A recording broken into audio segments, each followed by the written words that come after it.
Hello, fellow miracle workers. I'm Teresa McGallagher. We have a lot of new members in our group now, so I thought I would introduce myself and let you know that together with my partner, Carly Hardy, I am the founder of this Miracles Attraction community on Facebook. And Carly and I started this group to give a voice to those who are interested in sharing miracles and learning about how the law of attraction and A Course in Miracles can both be applied in your life so that you can manifest miracles and attract miracles more easily. So I have a story that I want to share with you from my recent vacation of 2 weeks to Peru with my mom. But first, I want to let you know that I had begun lifting my vibration and keeping my thoughts centered on a trip that I want to take next year with my husband. So next March, my husband and I will be celebrating our 30th wedding anniversary.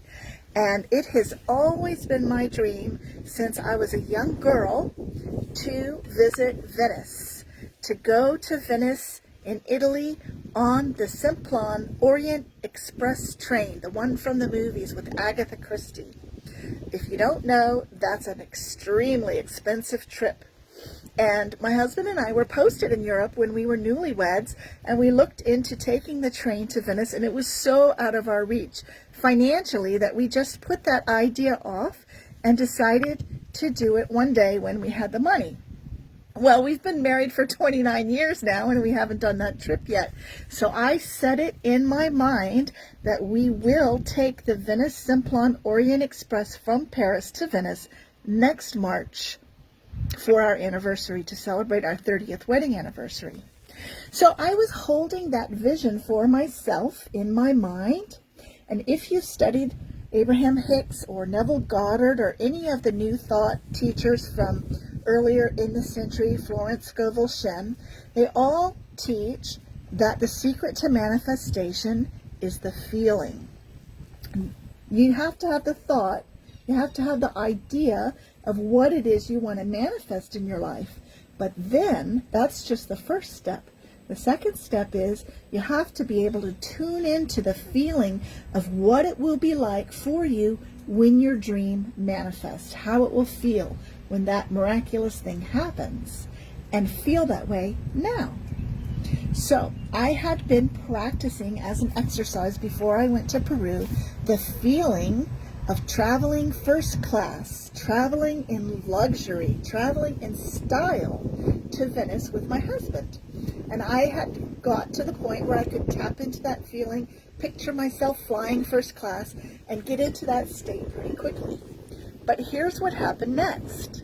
I went to Peru with my mom.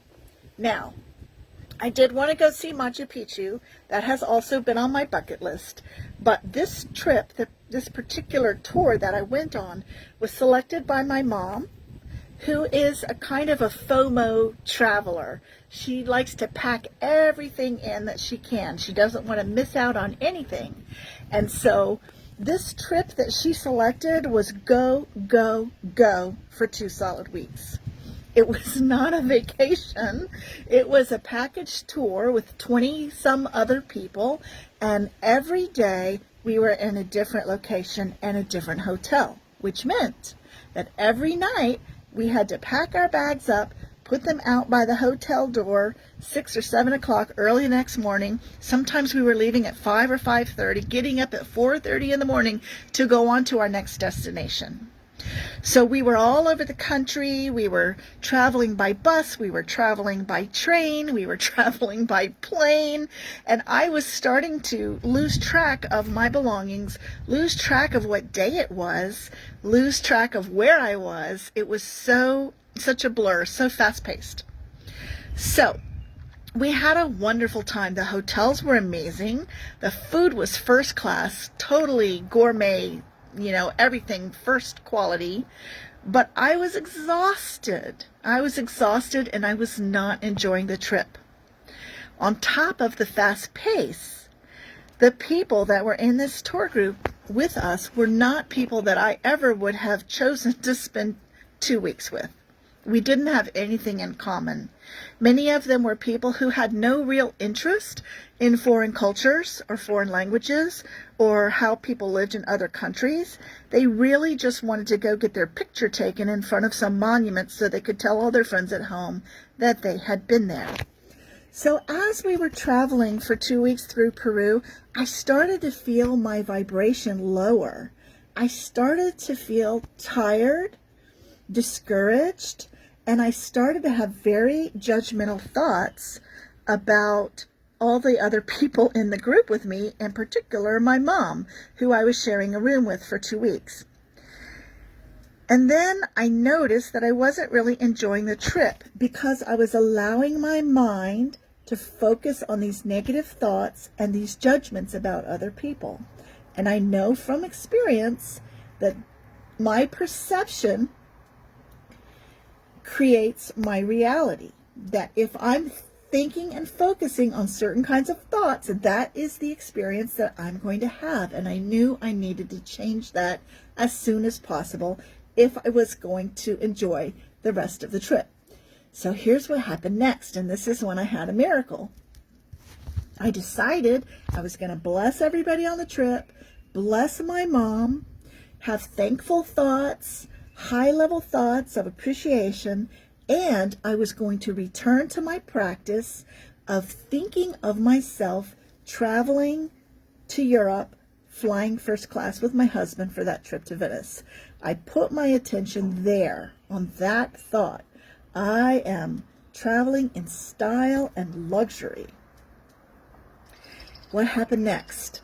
Our tour guide called a meeting, and he said, we had a very strenuous day today. We climbed all these monuments, all these steps at high altitude. Everybody was exhausted. And tomorrow we're supposed to do more climbing, but I'm going to give you the option to not do the climbing if you don't want to, and you can hang out here at the hotel. And by the way, we've been upgraded from a 4-star hotel to a 5-star hotel. And this 5-star hotel has included other activities that you can participate in if you don't want to climb up a bunch of monuments again tomorrow, the ones that we already climbed up today. So the next morning I woke up and it was raining. It was the only day that it rained on our whole 2 weeks in Peru. And instead of getting up at 5:30 in the morning to go climb more steps, I woke up to the sound of this gentle rainfall in this 5-star resort hotel with luxury linens, and I was able to relax and rest. And then my mom and I got up and we went to have breakfast, leisurely breakfast. And while we were at breakfast, one of the other hotel guests went to the lobby and said, could you please light a fire in one of the fireplaces?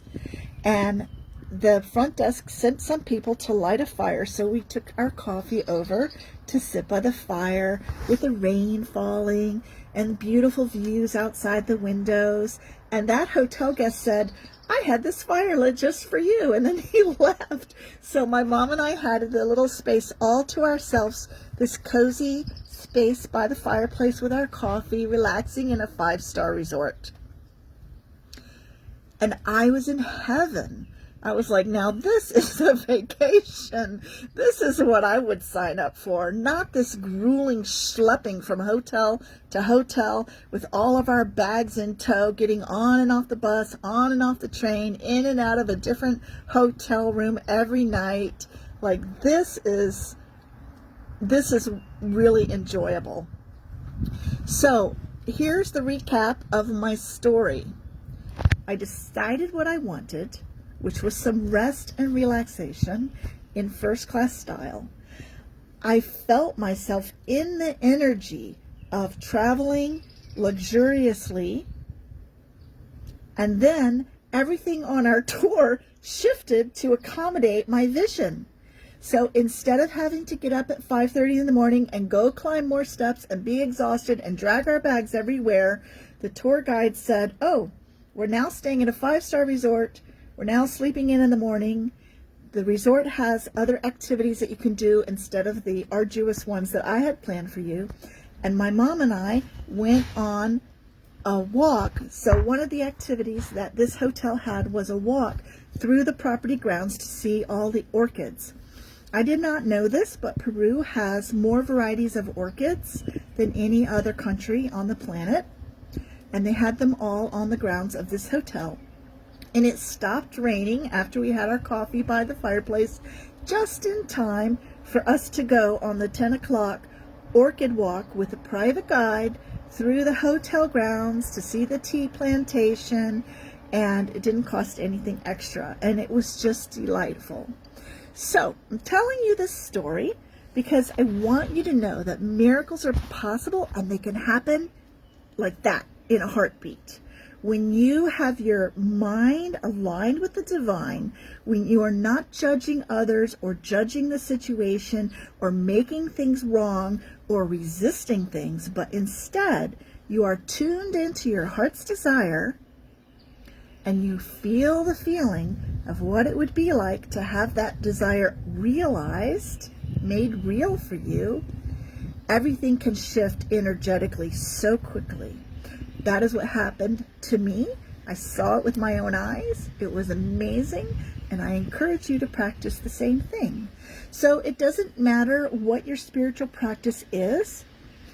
All spiritual practices teach the same message, that God's will for you is perfect happiness. God wants the best for you. If you are in a place of resistance, in a place of judgment, in a place of grievances, then you are blocking all of the blessings and all of the miracles that God wants you to have. So relax, take it easy, bless everybody, and then see what happens. I'm so glad that you were able to join me today for this Facebook Live. And Carly and I are here for you. If you need help with anything, feel free to PM us and reach out to us if you have questions. We are putting together a book about some of the miracles that we've had in the last couple of years, and we're excited to be sharing that with you this summer, coming soon. I'm Teresa McGallagher, and I love you. Bye-bye, and have a great day.